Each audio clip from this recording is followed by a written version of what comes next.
Good afternoon, ladies and gentlemen. Honorable Chief Guest Shri Manohar Lal Khattarji, Union Minister of Power, Housing and Urban Affairs, Government of India, respected and visionary Chancellor of O.P. Jindal Global University, Shri Naveen Jindal-ji, my esteemed colleagues, faculty members, students, distinguished guests, ladies and gentlemen.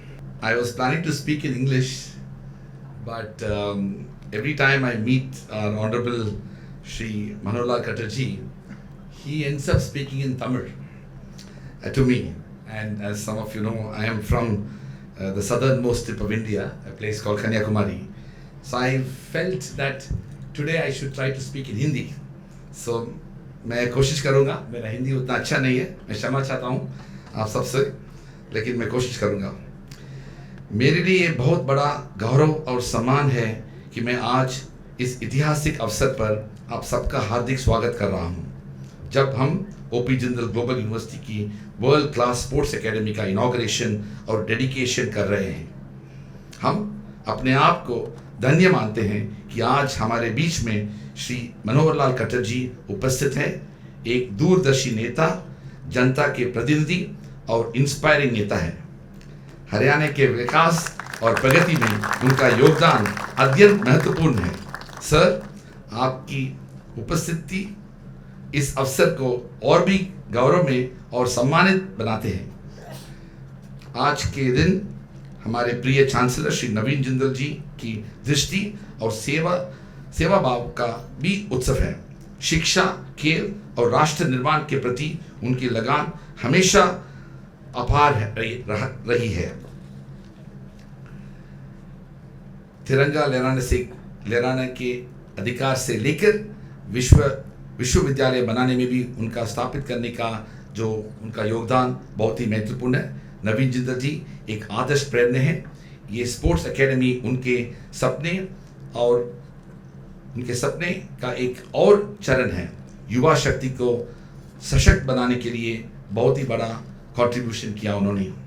जेजू में हम मानते हैं कि शिक्षा केवल class और books तक सीमित नहीं है.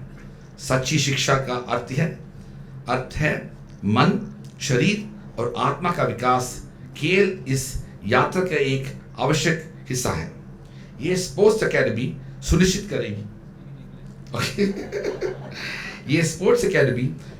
करेगी कि हर छात्र शिष्य केवल शिक्षा में ही नहीं बल्कि शारीरिक स्वास्थ्य और इस भावना के साथ जीवन में भी आगे बढ़ाएंगे. With that effort, let me move to English. I want to take this moment to recognize the extraordinary presence of our distinguished chief guest. Many of us have had the opportunity to interact with him when he was the Honorable Chief Minister of Haryana. I had the personal privilege to meet him on a number of occasions. And I've also had the privilege of meeting several politicians, including chief ministers and ministers. But the thing that struck me most was his deep and abiding commitment to education and the power of education that can lead to a transformative society. On numerous occasions when I had met him, he kept on encouraging, supporting and inspiring us as we began this journey and continue this journey all these years. For those of you who have come into our campus for the first time, I want to tell a short story.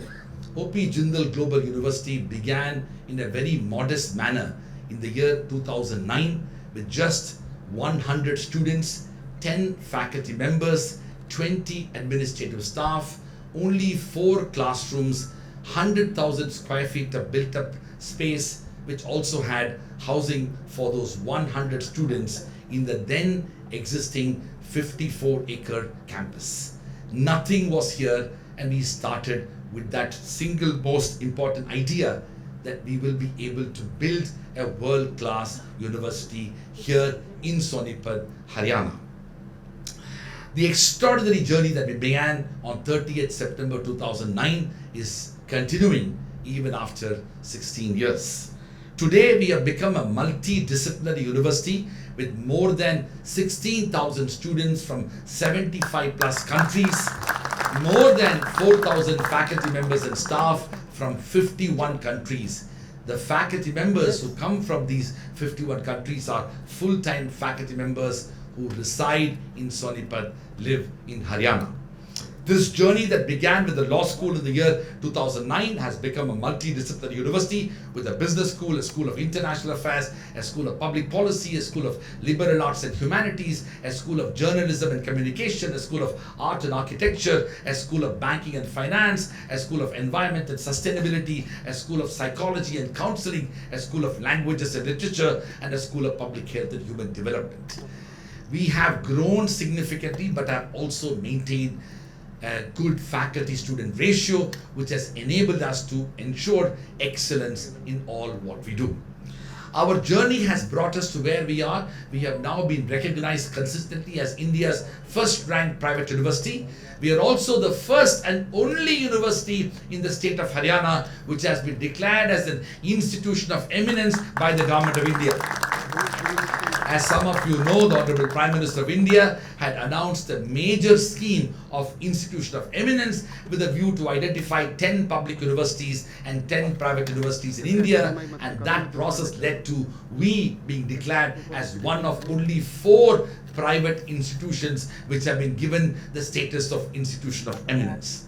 I also want to mention that we have been recognized globally and have partnered with institutions around the world. We have more than 575 university partners spread across 85 countries in the world with whom we pursue various international collaborations. 1,000 students of Jindal go abroad every year, and we also host 1,000 students from around the world who come to Jindal every year for pursuing various programs. Our journey that began in 2009 is part of a journey of India. The fact that we have been able to build world-class institutions in India is also a recognition not only of our future but also tracing our past. I had the privilege to study in both Oxford University and Harvard University. Oxford is 800 years old, Harvard is nearly 400 years old.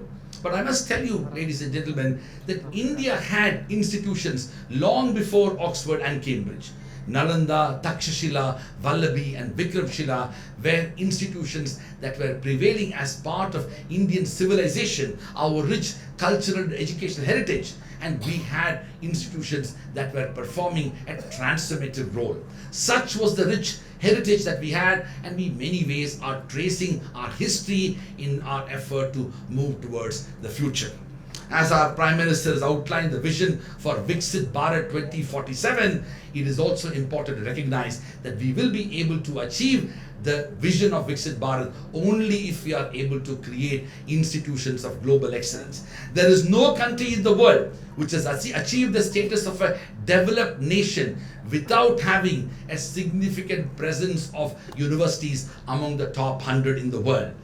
Now, India does not have institutions. We need to build and nurture our universities, which will become the benchmark for our future.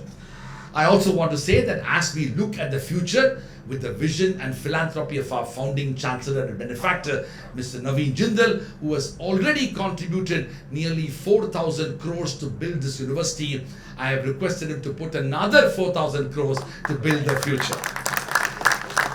Our vision is to build what we call the Jindal International Science and Technology Academy, and we want to move into STEM education. We want to build 10 new schools, including a school of engineering and technology, a school of AI and robotics, a school of data sciences, a school of natural sciences, a school of biotechnology and biomolecular sciences, a school of medicine, a school of dentistry, a school of nursing, a school of physiotherapy and allied sciences. Our vision is in the next 10 years, we double the size of our students, double the size of our faculty, double the size of the land and the buildings, and essentially help India achieve the vision of our Honorable Prime Minister, which is to be a developed nation in 2047.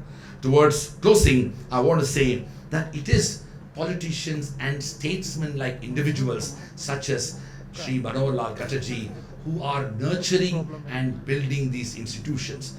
Without the support of these individuals at critical positions of power and responsibility, we simply cannot achieve what we have done. So I want to pay our intellectual gratitude to Shri Khattarji for his vision and his continuous encouragement and support. His presence and participation today at the inauguration of the Naveen Jindal Sports Academy, and also his visit to India's first Constitution Museum on our campus is a telling reminder of what outstanding individuals and statespersons can actually inspire a generation of people. With those words, I would like to once again extend a warm welcome to all our distinguished invitees, the members of Legislative Assembly present here, the members of Parliament, the district administration, including the DM, the police officials, the media representatives, all other elected district officials, as well as state officials who have taken time to come from different parts of Haryana,